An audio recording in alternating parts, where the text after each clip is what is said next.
দেখো বন্ধুরা কত সুন্দর কালার হয়েছে মাংসটা। এরকম করে বাড়িতে রান্না করে খেয়ে দেখবা, একদিন খেলে বুঝতে পারবা, মনে হবে ভাত খাওয়ার সময় আঙুল চেটে খায়।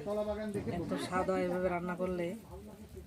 ভালো করে কষানো করে জল দিলে মাংসটা খুব সুস্বাদু হয়। মাংসের কালারটা দেখো না, দেখলে এখনই খেতে ইচ্ছা করবে। হ্যালো বন্ধুরা, কেমন আছো তোমরা সবাই? আরও একটি নতুন রেসিপি নিয়ে চলে আসলাম অর্চনার বাংলা কিচেনে। আজকে আমরা বানাতে চলেছি মাংসের ঝোল বা চিকেন কারি। মাংসের ঝোল বানাতে আমার কি কি উপকরণগুলো লাগছে একবার দেখে নিই। এখানে আমি আলু নিয়েছি 500 গ্রাম। এখানে আমি আদা বাটা নিয়েছি, রসুন বাটা নিয়েছি পরিমাণ মতন, হলুদ লঙ্কার গুঁড়ো নিয়েছি পরিমাণ মতন, জিরার গুঁড়ো নিয়েছি, পেঁয়াজ কুচি নিয়েছি, আর হলুদ নুন পরিমাণ মতন দিয়ে দেব। 1 কেজি মাংস নিয়েছি। কড়াই গরম হয়ে গেছে, এখন আমি তেল দিয়ে দিচ্ছি। যার যতটা মাংস তার ততটা তেল লাগবে। আমার মাংসের পরিমাণ মতন তেল আমি দিয়ে দিলাম।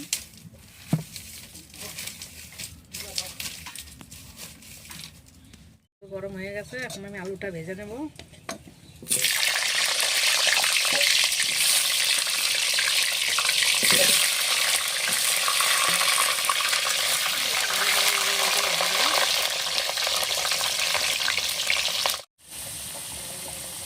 আলুটা আমি উল্টে পাল্টে একটু নেড়ে নেব। নেড়ে একটু কালার আসলেই, বাদামি কালার হলে আমি তুলে দেবো।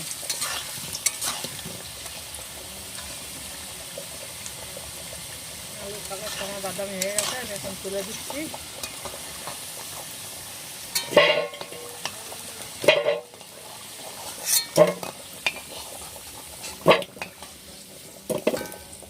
আলু তোলা হয়ে গেছে, আমি একটুখানি ঝোল করবো, তার জন্য আমি একটু জিরা ফোড়ন দিয়ে দেবো। একটু জিরা নিয়েছি, এটা সম্বাদ দিয়ে দিই। এখন পেস্টটা দিয়ে দেবো। কাঁচা পেস্ট কেটে নিয়েছিলাম 3টে।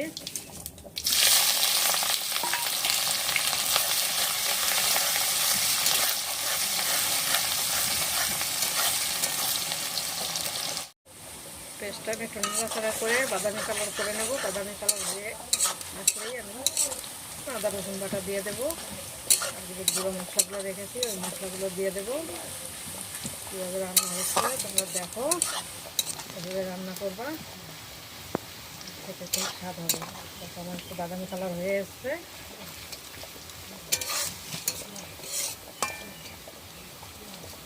এখানে আমি রসুন বাটাটা দিয়ে দেবো।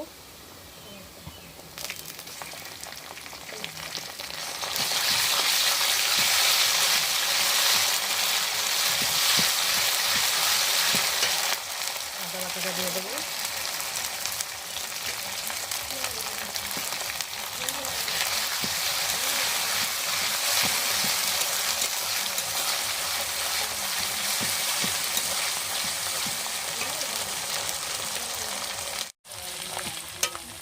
একটা টমেটো কেটে রেখেছিলাম, টমেটোটা দিয়ে দিচ্ছি।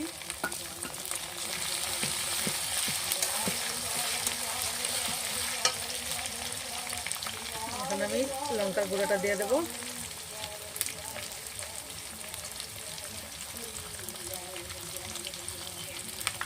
জিরার গুঁড়োটা দিয়ে দেবো।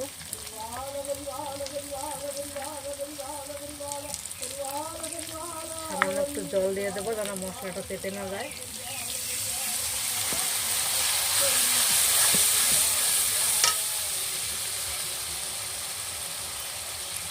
চামচের 1 চামচ হলুদ গুঁড়ো দিয়ে দিচ্ছি।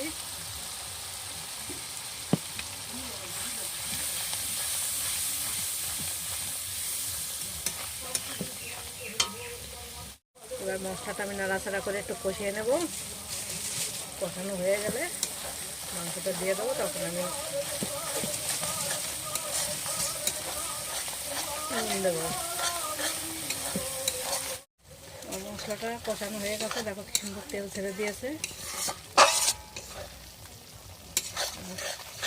হেবি সুন্দর তেল ছাড়ছে, কষানো একটা সেন্টই বেড়েছে। বিশাল সেন্ট। এখন আমি মাংসটা দিয়ে দিচ্ছি।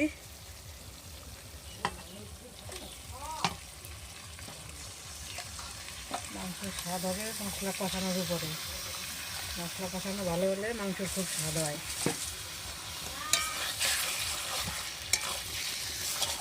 দিয়ে দিলাম মাংসটা। রান্না করতে আমার 20 মিনিট টাইম লাগবে।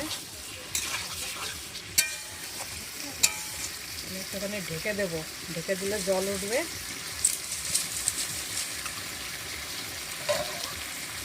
ঢেকে দিলাম। ঢাকনাটা খুলে একটু নাড়াচাড়া করবো। নাড়াচাড়া করে আমি লবণটা দিয়ে দেবো। চামচের 1 চামচ লবণ দিয়ে দিচ্ছি। যতটা মাংস হবে সেরকম পরিমাণে লবণ দেবা। আমার মাংসটা 1 কেজি, আমি 1 চামচ দিলাম। আর আমি এখন ঢাকবো না, আমি এখন নাড়াচাড়া করে মাংসটার জলটা বেরোবে, ওই জলটা আমি শুকিয়ে নেব। তাহলে মাংসটা খেতে খুব সুস্বাদু হয়। জলের সঙ্গে রান্না করলে মাংস স্বাদ হয় না।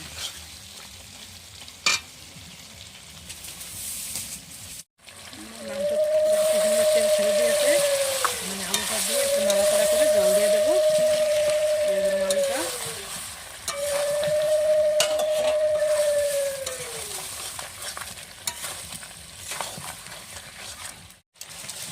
এখন একটু ভালো করে নেড়ে চেড়ে নেবো। এখানে জল ছিল, নাড়তে হয় নাই। এখন নেড়ে নেবো বেশি করে, না নাড়লে লেগে যাবে নিচায়।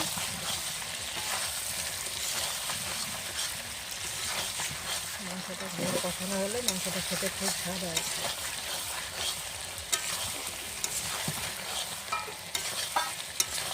তারপর মাংসটা কোনো জল নেই, শুধু তেল উঠতেছে, হালকা হালকা তেল উঠতেছে।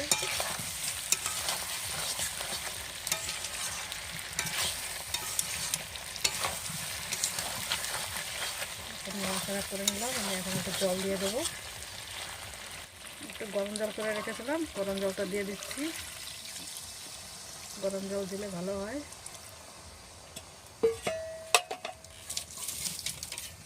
ঠান্ডা জল দিলে ফুটতে সময় লাগে, এই মাংসটা ফোটাতে সময় লাগবে না। আমি 10 মিনিট ফুটিয়ে নেব, তাহলে আলুটাও সিদ্ধ হয়ে যাবে ভালো। ঢেকে দিলে ভালো হবে। আমি একটুখানি ঢেকে দিচ্ছি।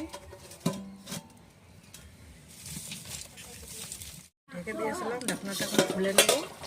খুলে নাড়াচাড়া করে দেখে নেব।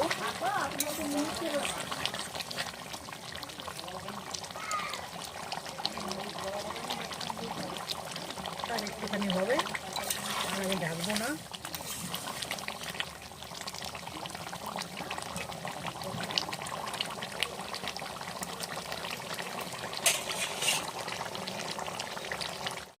মাংস হয়ে গেছে। আমি এখন 1 চামচ, ছোটো চামচের 1 চামচ গরম মশলা দেবো, দিয়ে নামিয়ে নিচ্ছি। এই গরম মশলাটা নাড়াচাড়া করে নেব। মাংস রেডি। আমি এখন মাংসটা নামিয়ে নেব। একটু ঝোল ঝোল রাখবো। মাংসের ঝোল বলেছি যখন, ভাতের সঙ্গে একটু ঝোল না হলে ভালো হয় না। আমি নামিয়ে নিচ্ছি।